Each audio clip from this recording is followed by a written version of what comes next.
Can I just say first, I really hate pollen. My windows are all shut. I'm still eyes sting. I hate it. What a mean allergy to have. It's summer. Feel like shit. Put the bunny back in the box. Starring, amongst others, Toni Collette, Alex Wolff, Millie Shapiro, Ann Dowd and Gabriel Byrne. Written and directed by Ari Aster. This is my review for Hereditary. I just don't want to put any more stress on my family.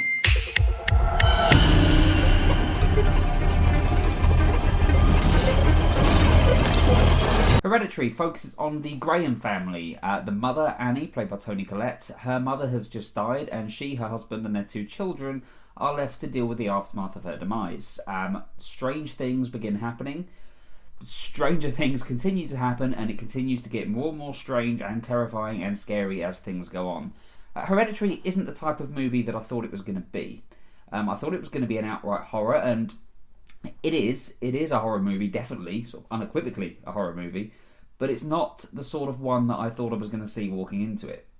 I thought this was going to be a jump scare horror. I was bracing myself for the jump scares throughout this movie, but they really don't come along all that often. There's probably 1 or 2 moments, I'd say maximum, that would constitute as jump scares.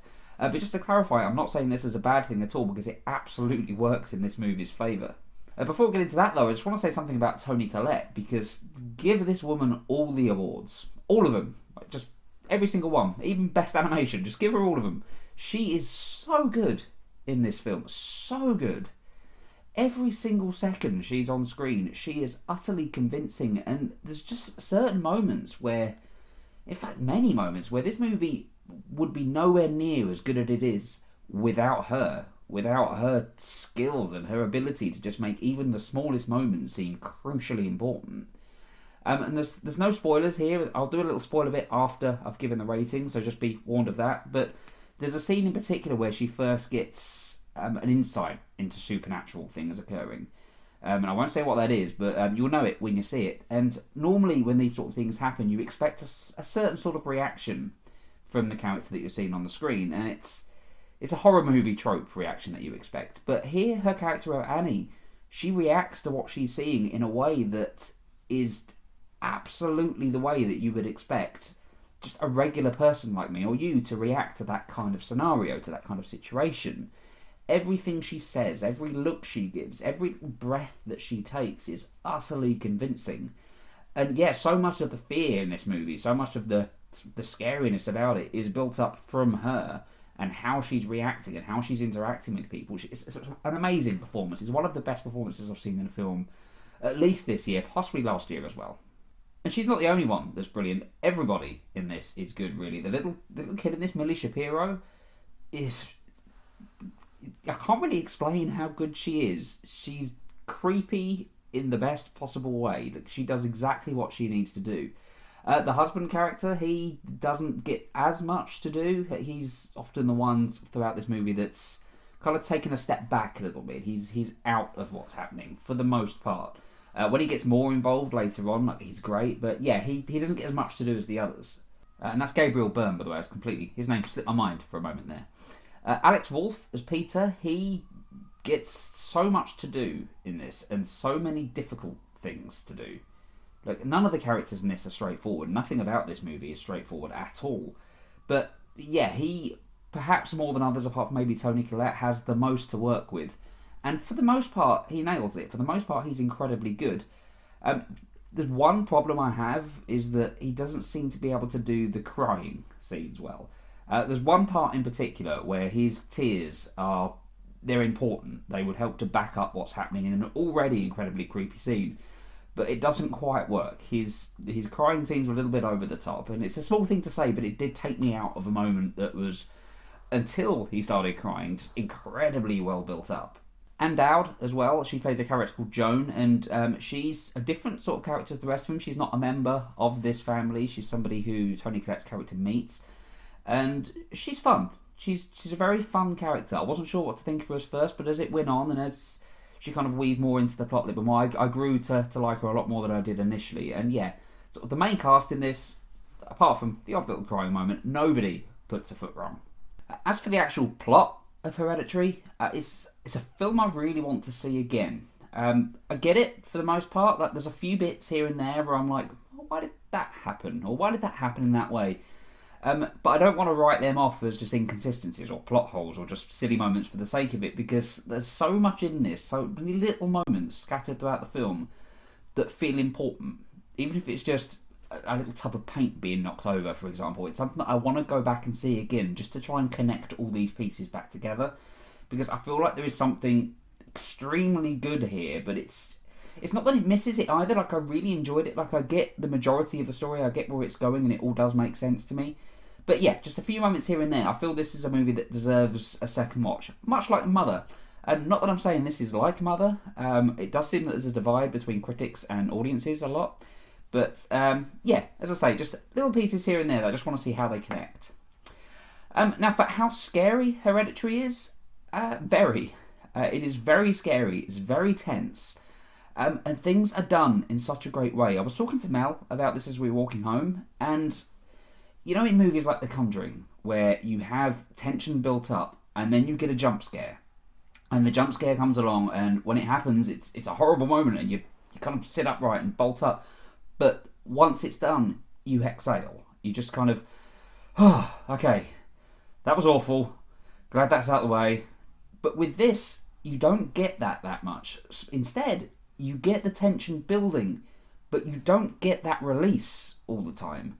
It gets you to a certain point of tension. It ramps it up to such a level, but it holds you there, and it just doesn't let you go. There are so many sequences in this that you see something, just something in the corner of the shot, and there may be even more that I didn't see, because this film is like that. You kind of have to pay attention to everything on the screen, because just in the corner there could be just a little something there that you're missing. But there's one moment in particular that stuck with me where you see something in the corner, and you think, right, okay, something's going to happen now. Something is about to happen, and it's about 5 minutes until something does. But those 5 minutes aren't cutting away to other things. With those 5 minutes, you are still in that moment. You are still just so on the edge of your seat, and so just, oh God, come on. And it doesn't let you go. And that, for me, is a much more effective horror than something like The Conjuring, which I keep referring to. I do enjoy The Conjuring movie. I haven't seen the second, I've seen the first. I did enjoy it, but it's very different to that, and for me, a lot more effective, because, you, as I say, you don't have that moment of, oh, thank God that's done, for such a long time, sometimes if at all. Sometimes it very purposely just ramps it up and holds you there for far too long for it to be comfortable, but I mean that in the best possible way. But, of course, fear is subjective. What scares me might not scare you, and vice versa. For example, if you put me on the edge of a high-rise building with a spider dressed as a clown, and I'm in a dentist chair, and that spider clown is the dentist, that's all of my worst fears combined into one thing, but it may not necessarily be yours.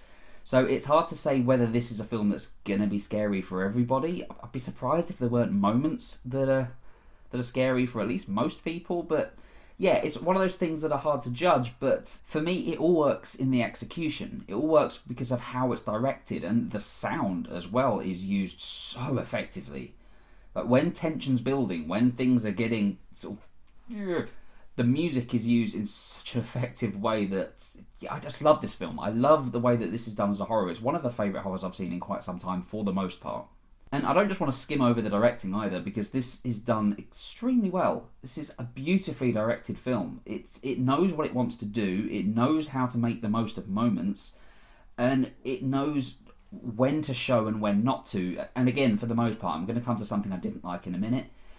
Yeah, this is a great film for Ari Aster. I think this is his first feature-length movie. I'm really excited to see what he does from here, because this is extremely promising. In fact, this was a 10 out of 10 for me throughout almost the entire film, until we got to the end. I'm going to go into the end in a little bit more detail after I've given the score, so yeah, as I said, spoilers come in just for that, once I've given the final verdict for it.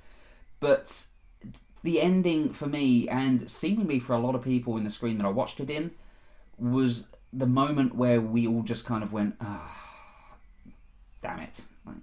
Because, as I just said, this film is great at telling and not showing. For example, loads of the information that we get about this family and about their backstory is not delivered in a shock way. It's delivered through Toni Collette and her telling us about the past.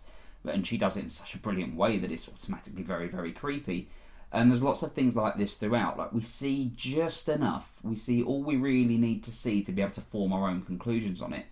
But the ending kind of throws that out the window a little bit. There's one shot here where it all falls apart, at least for me. Right in the final few minutes. It's...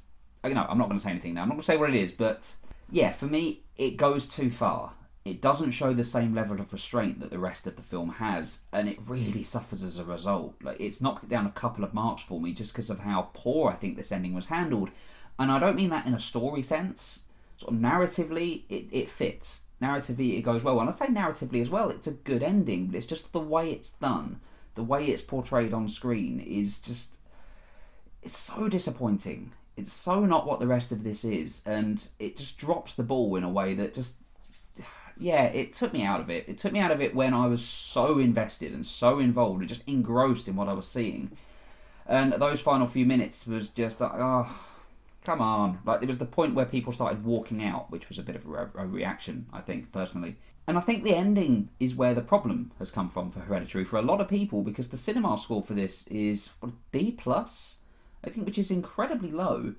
And there were people who started walking out when the ending sequence started playing. And one girl said it shit quite loudly as she left. So, yeah, way to ruin it for everybody else, you ignorant twat. But for me, I'm not going to write off the entire thing because I wasn't happy with the ending. I'll use Lost as an example. Lost is one of my favourite shows of all time. I don't like the ending for it. But the journey was incredible. I loved the journey. The journey was so good that it makes it one of my favourite TV series ever. And it's the same sort of thing here. Hereditary is not one of my favourite movies ever at all.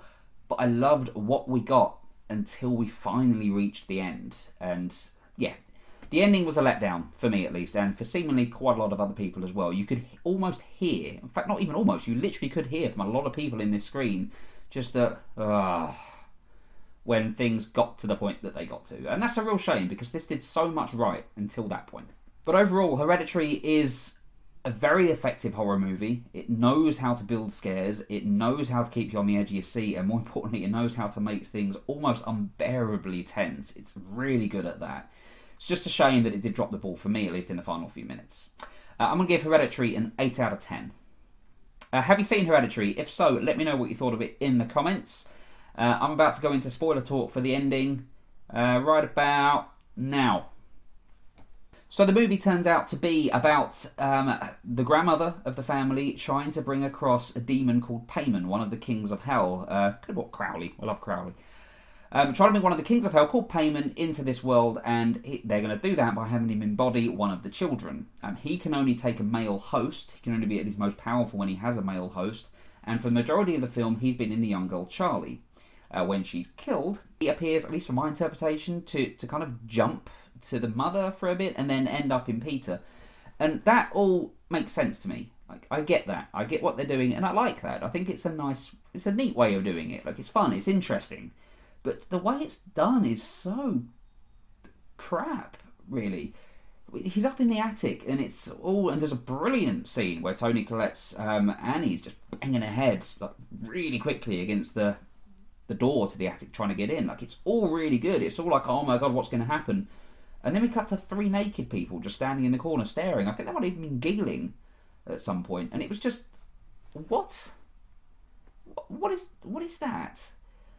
And then when Peter's dead and then he comes back to life again as Payman, I think. And again, I've not really read too much into the ending. This is just my interpretation of it, so I may be wrong. But when he becomes Payman, he goes up, joins the others, and they crown him king, put on a silly little crown, all start worshipping him, and it's too much. We didn't need to see all this. Like, the character of Joan would have been perfect if it was just her and Peter, or Payman, whatever you want to call him by this point. If it was just the two of them, and she was the one sort of telling him who he is and worshipping him, that probably would have worked a little bit better, because having all of these people in, and I don't know why they were naked either, that seemed to me to be a bit too silly. Why were they all naked? I didn't get that. But yeah, showing less, doing less would have been so much more effective than what we got. It all got so grandiose, it all got so over the top that it just completely took me, and most other people I think around me, completely out of what was happening. As I say, story-wise, it's fine. Like, story-wise, I like it, in fact. it's just the way it was done. All of these people naked and bowing, the crown, the headless corpses just all lined up. It was too much. It seemed so at odds with what was going on in the rest of Hereditary that it was jarring. It seemed like we'd just, for the final 5 minutes, switched from this super tense and super slow-burning horror into this really cheesy sort of horror comedy type thing, and it completely didn't work. It's why the movie went down from a 10 to an 8. A lot of people seem to have written the whole film off because of that ending, and I'm certainly not going to do that because there's so much to like with Hereditary, but yeah, it certainly does hamper the overall experience of it. It made me, I was instantly like, can't wait to see this again, I really, really have to, and I still want to, but I'm not as eager now, just because of how it all wrapped up.